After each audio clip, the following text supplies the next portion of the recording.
인생이라는 것은 에베레스트와 같은 높은 산을 오르는 것과 똑같습니다. 높은 산을 올라보신 분들은 아시겠지만 그 산을 등정하는 것은 결코 쉬운 일이 아닙니다. 특별히 에베레스트처럼 우리의 상상을 초월하는 그 높이에 도전하기 위해서는 보통 용기와 또 목숨을 거는 그런 모험이 없이는 우리가 에베레스트를 정복할 수가 없습니다. 그래서 어떻게 보면 우리가 인생을 살아갈 때 정말 매 순간순간이 마치 목숨을 걸고 높은 산을 오르는 것과 같고, 또 인생의 또 신앙의 그 모든 순간들을 하나님 뜻 안에서 살아간 사람들을 어떻게 보면 정상을 정복한 사람, 그리고 마침내 등정한 사람, 영적인 거인이라고 부를 수 있을 테고, 또 우리가 사람들에게 도전을 주고 또 감동을 주고 또 은혜를 끼치는 사람들을 우리가 어떻게 보면 인생의 신앙의 개척자라고 이야기를 할 수 있을 것 같습니다. 이 에베레스트가 그 히말라야 산맥에 있는 봉우리 중에 하나입니다. 그 히말라야가 약 옆으로 2,500km 정도 되고, 또 여기에 약 30개가 넘는 7,000m가 넘는 그런 높은 산 봉우리들을 갖고 있는데, 그 중에 제일 유명한 게 에베레스트 봉우리, 또 혹은 에베레스트 산이라고 얘기를 하는데, 여기를 누가 최초로 등정했냐면 뉴질랜드 사람 에드먼드 힐러리라는 사람이 1953년에 최초로 에베레스트를 등정을 했습니다. 그리고 그 후에 1977년에 고상돈이라는 산악인, 한국인 산악인이 세계에서 14번째로 77년도에 그 에베레스트 등정에 이제 성공을 하게 됩니다. 근데 그 과정들을 보면 정상에 서는 것이 결코 쉬운 일이 아니고 또 만만한 일이 아니고 생명을 던져야 되는 것을 볼 수가 있습니다. 왜냐하면 에베레스트가 얼마나 높냐면, 제가 궁금해서 어제 잠깐 가서 줄자로 재봤어요. 줄자로 쟀더니 8,848m. 여러분들 안 재셔도 돼요. 제가 확실하게 알아봤는데 8,848m가 그 인간이 산소통을 매지 않고 그냥 호흡으로 올라갈 수 있는 거의 마지막 단계라고 이야기를 합니다. 그리고 이 히말라야는 에베레스트처럼 그 8,000m가 넘는 14개 봉우리가 있는데 이것을 14좌라고 얘기를 합니다. 그래서 오늘인가 어젠가 누가 우리나라도 산악인이 히말라야에서 이제 조난이 됐는데, 그분의 쭉 기록을 보니까 14좌 등정을 마친 사람, 그것은 뭐냐면 히말라야 산맥에 있는 가장 높은 8,000m가 넘는 그런 봉우리 14개를 다 올라간 사람이라는 뜻입니다. 그 에베레스트도 있고, 또 우리가 아는 뭐 의료 그 등산복 이름이 뭐죠? K2도 있고, 또 안나푸르나도 있고, 아마 여러분들 아시는 그런 봉우리도 있을 텐데, 8,000m는 거의 산소통 없이 갈 수 있는 거의 마지막 한계 지점이라고 이야기를 합니다. 그러다 보니까 굉장히 위험하기 때문에 약 150명 정도가 그 에베레스트를 오르다가 이제 사망을 했고, 그 중에 20명이 한국 사람이었습니다. 근데 신기한 건 뭐냐면, 그 산을 등정하면서 죽은 사람들 중에 3분의 1이 그 산을 올라가다 죽은 것이 아니라 산에서 내려오는 길에 조난을 당하고 또 저체온증으로 사망하는 사람들이 굉장히 많은 것을 볼 수 있습니다. 어떻게 보면 올라가는 또 중요하지만 그 정상에서 안전하게 잘 내려오는 것도 중요합니다. 우리 인생도 마찬가지입니다. 우리가 승승장구하고 잘 될 때, 그때가 오히려 정상에 섰을 때가 위험할 수 있습니다. 그리고 우리가 정상에서 너무 많이 환호하고 너무 좋아하다가 내려오는 시간을 놓치다 보면 우리의 몸이 얼어붙게 되고, 또 우리가 정상적인 그 움직임을 못 갖게 되는데, 어떻게 보면 우리가 인생 가파르게 올라가는 것도 중요하겠지만 그 인생의 정상에서 안전하게 잘 내려오고, 또 많은 사람들에게 좋은 귀감과 정말 아름다운 믿음의 향기를 전하는 것이 어떻게 보면 더 어렵고 더 중요한 것이라는 것을 우리가 배울 필요가 있습니다. 그런 면에서 여호수아는 이 에베레스트와 같이 난공불락 불가능의 그 신앙의 정상에 선, 그러니까 신앙의 그 최고봉에 올라본 사람이 여호수아고, 또 여호수아는 그 인생과 신앙의 그 극치에서 그는 안전하게 또 명예롭게 정말 좋은 모습으로 잘 내려온 사람이 여호수아라는 영적인 거인입니다. 그렇기 때문에 우리는 여호수아를 통해서 배워야 됩니다. 어떻게 하면 우리가 인생과 신앙의 정상에 도달할 수 있는가? 그리고 그 정상에서 교만하지 아니하고 어떻게 하면 우리는 잘 내려와서 또 사람들을 섬길 수 있는가? 그 영적인 거인의 그 발자취를 우리는 여호수아를 통해서 배울 수가 있습니다.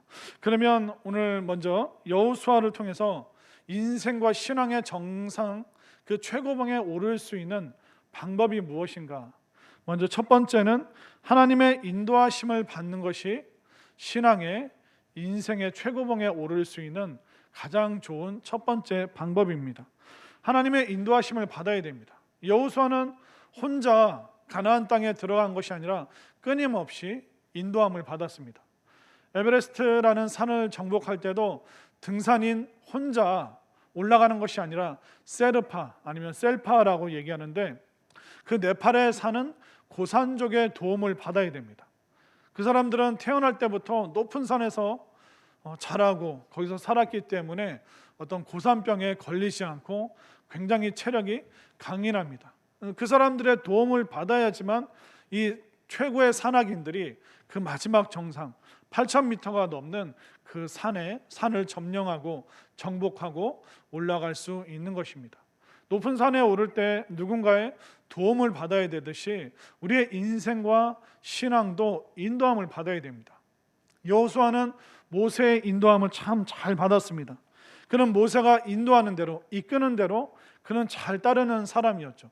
그가 얼마나 잘 따랐냐면 수종자, 그는 받들어 잘 따르는 사람, 그렇게 별명이 지어질 정도로 정말 그는 잘 따르는 사람이었기 때문에 나중에 잘 인도하는 사람이 될 수 있었습니다. 우리들 중에는 나 혼자 잘할 수 있다, 그러면서 우리는 내 마음 내키는 대로 행동하는 독불장군 같은 사람들이 있습니다. 그러나 사람들은 독불장군을 따라가지 않습니다.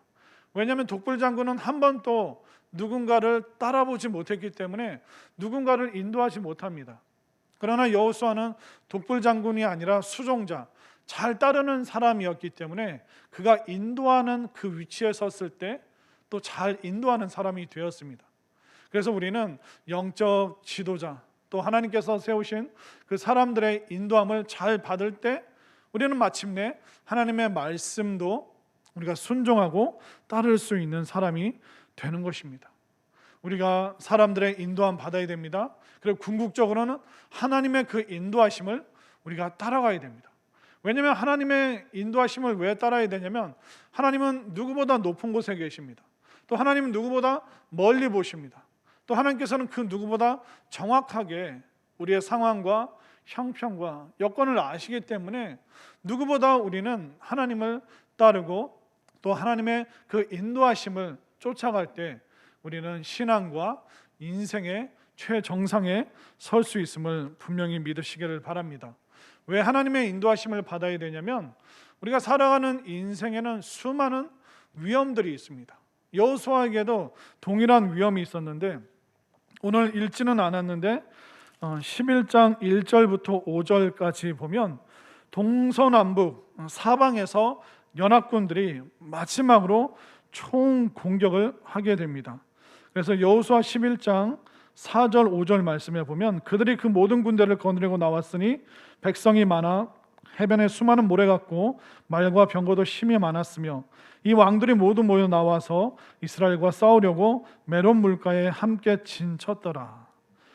여호수아가 매번 승승장구한 것이 아닙니다. 수많은 전쟁을 수행해야 됐고 이제 여호수아 11장에는 최후의 전쟁, 마지막 전쟁, 이제 가나안에 있는 그 연합군들이 또 더 이상 이 이스라엘 백성들에게 땅을 뺏기기 싫으니까 하나씩 하나씩 그 부족들이 점령당하니까 그들이 마지막으로 연합군을 만들었는데 그 수가 해안가의 모래처럼 정말 수도 셀 수 없는 수많은 그 병력들이 모였습니다. 이처럼 우리에게는 에베레스트 산을 오르는 것처럼 목숨의 위험을 당하는 순간도 있고 정말 곤란한 상황도 생기고 어려운 순간도 있습니다. 근데 우리가 우리 눈으로 보면 많은 적군들이 있고 원수들이 진을 치고 있죠. 그러나 하나님 입장에서는 하나님께서는 높이에서 보시고 또 멀리 보시기 때문에 우리 인생을 어떻게 인도하실지 정확하게 알고 계십니다. 근데 우리가 여기서 하나님의 인도함을 받지 않는다면 우리는 백전백패, 마지막 전쟁에서 또 수많은 전쟁에서 질 수밖에 없습니다. 그래서 우리는 우리의 총사령관 되시고 또 우리의 대장 되시는 그 하나님의 인도하심을 받을 때 우리는 여호수아처럼 승리할 수 있다는 것을 분명히 믿으시기를 바랍니다. 그러면 하나님께서 그를 어떻게 인도하실까요? 6절 말씀을 보겠습니다. 6절 말씀, 여호와께서 여호수아에게 이르시되 그들로 말미암아 두려워하지 말라. 내일 이맘때에 내가 그들을 이스라엘 앞에 넘겨주어 몰살시키리니 너는 그들의 말 뒷발에 힘줄을 끊고 그들의 병거를 불사르라 하시니라. 여호수아에게 먼저 하신 말씀은 두려워하지 말라. 그러니까 인생과 신앙을 살아가는 우리에게 가장 먼저 극복해야 될 적이 뭐냐면 내부의 적, 우리들 속에 있는 두려움. 내일을 어떻게 살아갈까? 내년은 어떻게 될까? 이 코로나 과연 극복할 수 있을까? 우리는 매 순간순간 극복하고 정복해야 될 것이 뭐냐면 바로 두려움이라는 것입니다. 하나님께서는 지금 여호수아를 두려움이 없는 길로 또 담대한 길로 하나님께서 인도해 주고 계십니다. 우리는 하나님께서 인도해 주시지 않으면 우리는 계속 끊임없이 부정적이고 좋지 않은 생각, 오늘 하루만 돌아봐도 본인 스스로에게 나는 잘하는 게 없어, 나는 못났어, 나는 말씀도 열심히 안 보고 기도도 열심히 안 하는 것 같고 과연 내가 앞으로 잘할 수 있을까? 우리는 자책하는 것의 명수입니다. 자책하고 자학하고 스스로 못났다 생각하고, 그러니까 본능적으로 우리는 내가 나에게 말을 거는데 좋지 않은 말들을 끊임없이 겁니다. 여호수아도 그럴 수 있는 상황이기 때문에 그가 두려움에 빠질 수 있기 때문에 하나님께서 가장 먼저 인도해 주시는 것은 뭐냐면 두려움을 버리고 담대함으로 하나님께서 순식간에 그들을 이기시는 내용으로 인도하고 계십니다. 하나님께서 전쟁을 없애주시면 좋을 텐데 전쟁이 사라지진 않아요.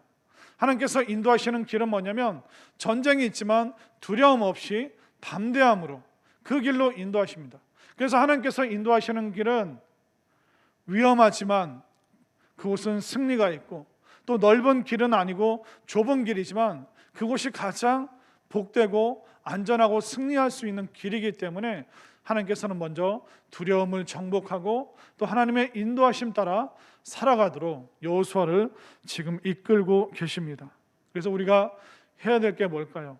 우리가 누군가의 도움을 받아서 산에 올라가듯이 우리가 인생과 신앙을 살아갈 때 그 누구의 인도함보다 하나님의 인도하심을 가장 먼저 따를 수 있는 우리 모두가 될 수 있기를 바랍니다. 그러면 하나님께서 우리를 인도하실 때 무엇으로 인도하실까요? 바로 하나님께서는 말씀으로 우리를 인도하십니다. 그럼 말씀으로 인도하실 때 순종하는 것이 신앙의 최고봉이라는 것을 우리가 알 수 있습니다. 인도하시는 그 말씀에 순종하는 그 정상을 보여주고 있는데요. 15절 말씀을 한번 읽어드리겠습니다. 15절 말씀, 여호와께서 그의 종 모세에게 명령하신 것을 모세는 여호수아에게 명령하였고 여호수아는 그대로 행하여 여호와께서 모세에게 명하신 모든 것을 하나도 행하지 아니한 것이 없었더라. 하나님께서 모세에게 말씀하시고 모세는 여호수아에게 명령했습니다. 근데 그 명령을 모든 것을 다 지켰다. 하나도 어김없이 여호수아는 본인에게 유리하던 불리하던 본인이 하고 싶던 하고 싶지 않던 어찌됐던 하나님께서 모세를 통해서 주시는 그 명령, 그 말씀에는 그가 철저하게 순종했다라고 성경은 명확하게 기록하고 있습니다. 놀라운 순종이죠. 전적인 순종이죠. 이런 사람이 가나안 땅을 정복할 수 있고, 이런 사람이 신앙의 최고봉에 그 마지막 순간에 멋있게 설 수 있는 사람이라는 것을 우리가 알 수 있습니다. 그는 모세에게 순종했기 때문에 하나님께서도 그는 순종할 수 있었습니다. 우리는 어떻습니까? 우리가 신앙생활할 때, 인생 살아갈 때 우리는 하나님의 말씀에 순종하는지, 하나님의 말씀 따로 내 가치관과 내 생각 따로 그런 방식으로 간다면 우리는 가나안 땅을 걸어가다가 지치고 웅덩이에 빠질 수 있습니다. 우리는 높은 신앙의 정상을 향해서 가다가 그 정상을 밟지 못하고 우리는 계속 그 주변만 뱅뱅뱅 맴돌 수도 있습니다. 그렇기 때문에 우리에게 필요한 것, 하나님이 인도하실 때 그 인도함에 우리가 그 말씀에 순종하는 것, 이것이 진짜 그 신앙의 최고봉이라고 할 수 있는데, 하나님께서는 때로는 우리를 테스트하시기 위해서 굉장히 어려운 순종을 말씀하실 때가 있는데, 이 전쟁 중에 하나님께서 어려운 순종을 여호수아에게 부탁하십니다. 6절 말씀을 볼까요? 6절 말씀 중반에 보면 내가 그들을 이스라엘 앞에 넘겨주어 몰살시키리니, 여기서부터 중요합니다. 너는 그들의 말 뒷발에 힘줄을 끊고 그들의 병거를 불사르라. 전쟁을 해서 이기게 되면 전리품이 생깁니다. 근데 그 전리품 중에 이 당시에 가장 중요한 것이 뭐냐면 말과 병거, 오늘날로 치면 탱크와 같은 것입니다. 사람들이 다 총이랑 칼을 들고 있는데 저쪽에서 탱크를 타고 온다고 생각해 보십시오. 그거 이겨낼 수 있는 사람이 누가 있습니까? 근데 하나님께서는 여호수아에게 어떤 순종을 요구하셨냐면, 탱크와 같은 그 말과 병거를 너희들이 전리품으로 취하지 말고 미련 없이 발의 힘줄을 다 끊어버려라. 그리고 병거는 부수고 불태워서 없애버려라. 이거 전쟁을 수행하는 사람이 오늘 내일 어떤 전쟁이 펼쳐질지 모르는데 이 좋은 전리품을 장수가, 군인이 이것을 과연 포기할 수 있겠습니까? 절대로 이것은 쉬운 순종이 아닙니다. 하나님께서 우리에게 순종을 요구하실 때 만만하고 쉬운 순종 요구하시지 않습니다. 마치 내 생명 같고 정말 이거 없으면 나 죽을 것 같은 그런 것을 순종으로 하나님께서 요구하실 때가 있습니다. 그런데 이 영적 거인인, 매일매일 전쟁을 수행하는 이 여호수아가 본인의 전략, 전술 다 내려놓고 그가 어떻게 할까요? 9절 말씀으로 가보겠습니다. 9절 말씀 우리 한 목소리로 읽겠습니다. 시작. 여호수아가 여호와께서 자기에게 명령하신 대로 행하여 그들의 말 뒷발에 힘줄을 끊고 그들의 병거를 불로 살랐더라. 할렐루야. 이거 진짜 너무너무 이거 놀라운 겁니다. 어떻게 이게 가능한 겁니까? 지금 당장 내 눈앞에 쓸모있고 유용하고 이건 내가 전쟁에서 싸워서 이긴 합당한 물건인데 이거 잘 쓰면 더 안전하게 우리 군사들을 지킬 수 있는 수많은 생각이 떠오르도록 하는 말과 병거, 이거 어떻게 하지? 저 같으면 망설이고 아니면 나름대로 사람들과 협의를 해서 그래 우리 다수결로, 하나님 말씀하셨지만 다수결로 이번에는 이거 그냥 전리품 취합시다. 얼마든지 우리가 그럴 수 있어요. 그러나 여호수아는 이 하나님 말씀 앞에 철저하게 순종합니다. 그는 미련 두지 않고 말에 힘줄을 다 끊어버립니다. 병거를 다 부숴버립니다. 하나님이 말씀하셨기 때문에 그는 순종했고, 또 사람을 의지하는 것이 아니라 하나님을 의지하는 그 방법을, 그 비결을, 그렇기 때문에 우리는 여호수아를 진짜 영적 거인이구나, 이런 사람이 진짜 믿음의 개척자라는 것을 우리가 알 수 있습니다. 그런데 하나님께서 여호수아에게 지금 명령하시는 것은 포기하라가 아니라 순종하라는 것입니다. 이거는 굉장히 큰 차이가 있습니다. 내가 이걸 포기해야 된다니, 그게 커 보이는 것이 아니라 하나님이 말씀하신, 하나님이 인도하시는 그 방법이 더 놀랍기 때문에 그는 포기가 아니라 기꺼이 하나님께 순종하고 있는 것입니다. 하나님께서 오늘날 우리 신앙인들에게 요구하시는 것들이 많이 있습니다. 너희들이 주일을 거룩하게 지켜라. 또 첫 열매를 드려라. 그리고 11조를 또 거룩한 예물을 하나님께 드리라. 근데 많은 사람들이 주일날 교회 오는 것을 시간을 낭비하는 것, 내 취미생활, 내 놀 수 있는 것, 그 아까운 시간을 내가 교회에 가서 허비해야 된다니, 그렇게 생각하는 사람들이 있습니다. 어떤 사람들은 하나님께 첫 열매를 드리고 나와 자녀들이 함께 하나님 앞에 11조를 연습하고 또 11조로 내는 것, 이것을 아까워합니다. 또 이것을 우리는 또 너무 속상해하고 힘들어하고 막 부들부들 떠는 사람도 있습니다. 그러나 그것은 시간과 물질을 우리가 낭비하거나 버리는 것이 아닙니다. 그것은 버리는 것이 아니라 우리는 시간과 물질을 심는 것입니다. 그러니까 순종의 사람은 보는 관점이 다른 것이죠. 내가 이 시간과 물질을 낭비하는 것이 아니라 내가 시간을 들여서 내가 영원한 시간을 사는 것이고, 또 내가 물질을 심어서 내가 천국이라는 가장 놀라운 보상을 지금부터 내가 받는구나. 이 관점의 변화가 없으면 우리가 여호수아와 같은 이런 순종을 살 수 없는 거예요. 어떤 분들은 평생 이거 몇 가지 가지고 계속 고민하고 번민하고 죽었다 깨어나도 순종 못하면서 겨우겨우 신앙생활 하시는 분들이 있습니다. 그런 분들은 신앙에 기쁨이 없죠. 신앙의 즐거움, 재미가 없죠. 정말 드려본 사람은, 아낌없이 하나님 앞에 헌신해 본 사람들은 더 드리고 싶고 더 많은 시간과 더 많은 물질을 하나님께 드리고 싶은 마음이 있습니다. 그러나 이 순종의 이 단계들을 한 번도 넘어보지 못한 사람들은 계속 아까워합니다. 자신이 바라보는 그 인생의 전략과 전술이 최고라고 생각합니다. 하늘에 계신 하나님께서 웃으시죠. 비웃으시죠. 쯔쯔쯔, 너의 시각이 근시안적이다. 그러나 여호수아는 이런 실제적인 모든 문제에 있어서 그는 진짜 정말로 진짜로 순종하는 그 모습을 보여주고 있습니다. 우리가 언제까지 다윗이나 여호수아, 사도 바울 이런 사람들을 부러워만 하겠습니까? 그들은 진짜 순종했기 때문에 그런 멋진, 누구보다도 존경받는 그런 삶을, 신앙을, 정말 인생의 최고봉을 오를 수가 있었습니다. 우리 언제까지 부러워만 하겠습니까? 우리 삶의 각자의 영역에서 하나님께서 원하시는 그 순종의 부분들이 있을 겁니다.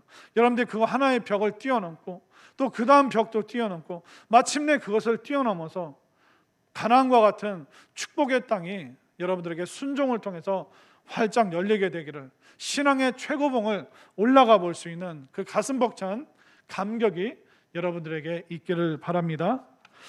그리고 세 번째로, 우리가 신앙의 최고봉에 오르기 위해서는 인내가, 눈부신 끈기가 필요합니다. 에베레스트 거기까지 올라가는데 단숨에 하루에 오를 수가 없습니다. 가다가 쉬어야 되고 가다가 쉬어야 되고 폭풍을, 눈바람을, 그것을 다 견뎌야 됩니다. 눈이 막 쏟아지면 그것을 헤치고 나와야 됩니다. 굉장히 오랜 시간 끈기와 인내를 가져야지만 그 에베레스트라는 정상에 설 수 있습니다. 그런데 가나안 정복도 하루아침에 이루어진 것이 아닙니다. 18절 말씀을 한번 볼까요?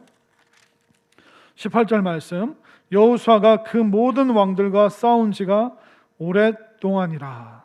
이 오랫동안이라는 것은 몇 시간, 며칠 동안 전쟁했다는 뜻이 아니라 신학자들이 추측하기로는 약 5년에서 7년 정도, 약 5년 이상의 시간을 그는, 여호수아는 가나안 땅에서 이스라엘 백성들과 함께 그 가나안 족속과 싸웠습니다. 6.25 전쟁이 3년 6개월 정도 걸렸습니다. 근데 5년 넘는 그 기간 동안 여호수아는 매일매일 전쟁을 치러야 됐습니다. 여호수아에게 필요했던 게 뭘까요? 인내, 끈기. 하나님이 가라 하시면 가고, 여기에 멈추라 하면 몇 날 며칠이고 멈춰 있는 것. 그에게는 정말 끈기와 인내가, 기다림이 필요했습니다. 오늘날 우리에게 우리를 어렵게 하는 게 뭡니까? 조급함. 빨리 성과를 내야 되고, 빨리 점수가 올라야 되고, 빨리 돈이 벌려져야 되고, 빨리 수입이 늘어나야 되고, 빨리 뭔가 눈에 보이는 것을 잡으려고 조급하게 생각하다가 우리가 실수하고 넘어지고 웅덩이에 빠질 때가 얼마나 많습니까? 그러다 보니까 우리는 조급하다 하면 하다가 말아버립니다. 정말 충성스럽게 열심히 하나님 나라 위해서, 교회 공동체 위해서 애를 쓰다가 본인이 만족할 만한 그런 칭찬과 그런 사람들의 어떤 박수가 없으면 그 일을 멈춰버리는 사람들 많이 있습니다. 자기 이름이 나지 않고 알아주지 않으면 그냥 하루아침에 맡겨졌던 그 봉사와 섬김을 그냥 관둬버리는 사람들 너무 많습니다. 여러분들 누구를 위해서 살고 또 무엇을 위해서 살아가고 있습니까? 조급하면 아무것도 못합니다. 인내와 끈기가 없으면 우리는 축복의 그 땅을, 또 마지막 정상을 누릴 수가 없는 것이죠.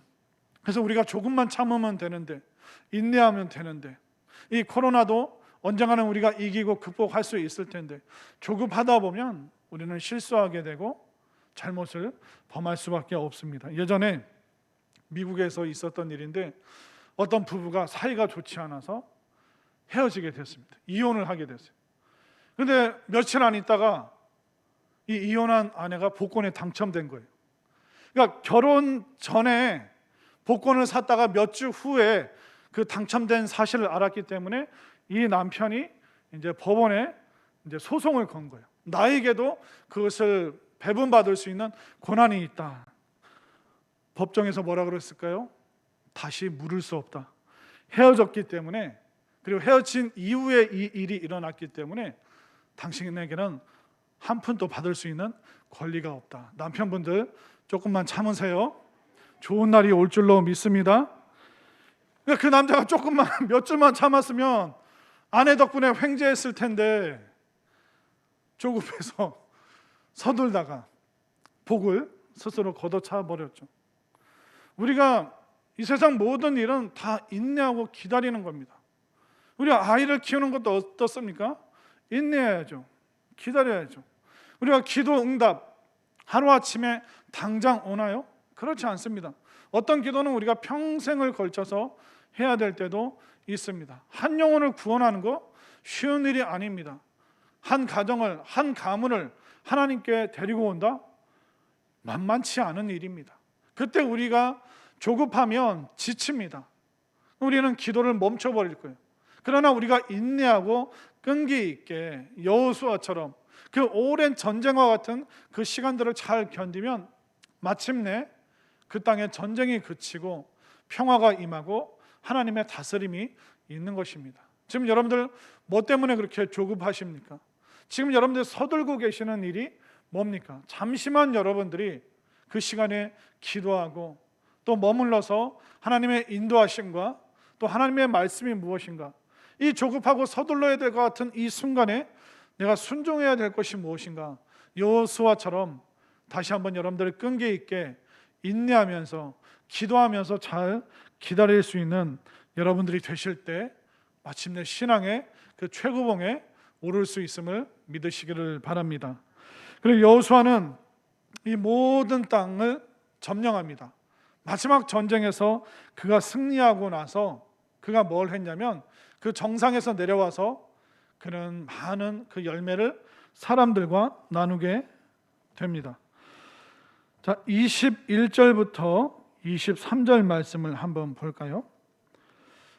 21절, 그때 여호수아가 가서 산지와 헤브론과 드빌과 아낙과 유다 온 산지와 이스라엘의 온 산지에서 아낙 사람들을 멸절하고 그가 또 그들의 성읍들을 진멸하여 바쳤으므로.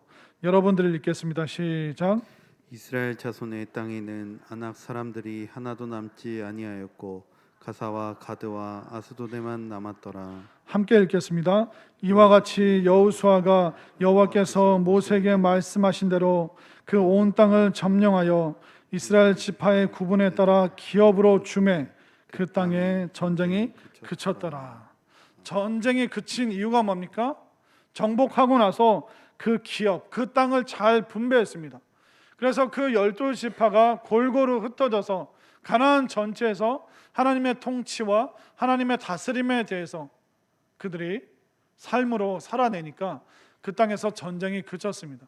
그 전쟁이 그칠 수 있도록 했던 것은 뭐냐면 여호수아가 그 땅을 지혜롭게 잘 분배했습니다.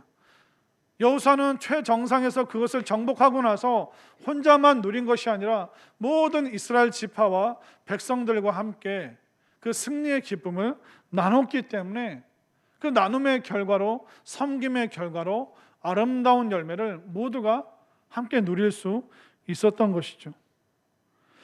그래서 우리가 인생 살아가면서 정상에 오르는 것, 어떻게 보면 그것이 목적이 아니라 우리는 그 정상을 정복하고 내려와서 섬기는 것이 우리 인생의 목적이라고 할 수가 있습니다. 그 에베레스트를 최초로 등정했던 에드먼드 힐러리 그분이 쓴 자서전에 이런 내용이 나옵니다. 정상에서 오래 머물지 마십시오. 오후 2시 이후에는 강풍이 불고 추워지기에 지체하면 죽습니다. 춥고 사람이 살기 어렵습니다. 빨리 내려와서 섬겨야 합니다. 자신의 성공에 도취해서는 안 됩니다. 그러면서 계속 그가 썼습니다. 에베레스트 고산족을 위한 학교를 지어주는 것이 제 인생의 목적입니다. 저의 감격은 에베레스트 산을 정복한 것이 아니라 처음에는 나도 정상에 오른 것을 자랑스럽게 생각했습니다. 그러나 산속마을 사람들을 섬기기 위해 하나님이 나를 정상에 오르게 했습니다. 그들을 위해 학교를 세우는 것이 내 인생의 행복입니다. 이 에드먼드 힐러리라는 사람은 정상 정복한 것, 그것만 누린 것이 아니라 고산족, 네팔에 있는 그 가난한 사람들을 위해서 학교를 세우는 것이 그 사람 남은 평생의 섬김의 모습이었습니다. 그러니까 정상에서 그런 내려와서 안전하게 내려와서 섬기는 삶을 살았던 것이죠. 그래서 우리는 인생과 그 신앙의 최고점을 찍어본 사람들의 이야기를 들어봐야 됩니다. 왜냐하면 그들은 영적인 거인들이고 그들은 개척자고 우리가 가야 될 그 길을 먼저 걸어봤기 때문에 그 정상과 또 내려오는 길, 또 내려와서 뭘 해야 되는지 그 사람들은 너무나도 삶으로 잘 알고 있기 때문에 그들의 삶의 발자취 또 그들의 말을 우리는 유념해서 들을 필요가 있는 것이죠. 우리는 나만을 위해서, 내 자식만을 위해서 우리가 존재해서는 안 됩니다. 먼저 살아난 내가 어떻게 해야 됩니까? 우리가 가정을 살려야 됩니다. 또 우리가 지역을 섬기고 지역을 살려야 됩니다. 우리가 작은 교회 얼마든지 우리 도와줄 수 있습니다. 시골에 있는 약한 교회 우리가 도와줘야 됩니다. 우리가 세계 선교 우리가 얼마든지 감당할 수 있는 것입니다. 우리가 대한민국이 왜 이렇게 잘 살게 됐을까요? 200개가 넘는 나라 중에 우리가 10번째로 잘 사는 나라고, 얼마 전에 우리나라가 어떤 나라가 된지 아세요? 선진국이 된 거 아세요? 최초로 개발도상국이 선진국이 된 사례가 우리나라가 최초라고 합니다. 얼마 전에 선진국 대열에 다 우리가 들어섰습니다. 그러니까 어떤 나라도 경험할 수 없는 놀라운 그 정상을 우리 민족은 경험해봤죠. 그 밑바닥에서부터 최정상을 지금 어떻게 보면 우리는 달리고 있는 것입니다. 하나님께서 우리로 하여금 경제적인 부유함 또 넉넉함을 주신 이유가 뭘까요? 나만 누리라고? 나와 내 자식들에게만 이것을 전달하고 전수하라고? 아닙니다. 여호수아처럼 그 인생과 신앙의 최고봉을 정상을 밟고 나서 우리가 내려와서 섬기도록 하는 것이 바로 하나님의 뜻이라는 것을 분명히 믿으시기를 바랍니다. 우리 예수님께서도 어떻게 하셨습니까? 우리를 섬기시기 위해서 가장 높은 그 최고봉에서 내려오셔서 사람이 되셨습니다. 사람이 되셨을 뿐만 아니라 우리의 모든 그 추한 그 죄악된 본성들을 다 걸머지시고 십자가에서 물과 피를 쏟으시고 제물이 되셔서 예수님께서는 그 생명으로 우리를 살리고 우리를 섬기셨습니다. 바로 정상에서 내려와서 섬긴 사람의 그 본이 바로 예수님이라는 것입니다. 여러분들은 어떻게 살아가시겠습니까? 우리는 이미 어떻게 보면 세상 모든 사람들이 부러워하는 그 정상의 삶을 대한민국에서 살고 누리고 있습니다.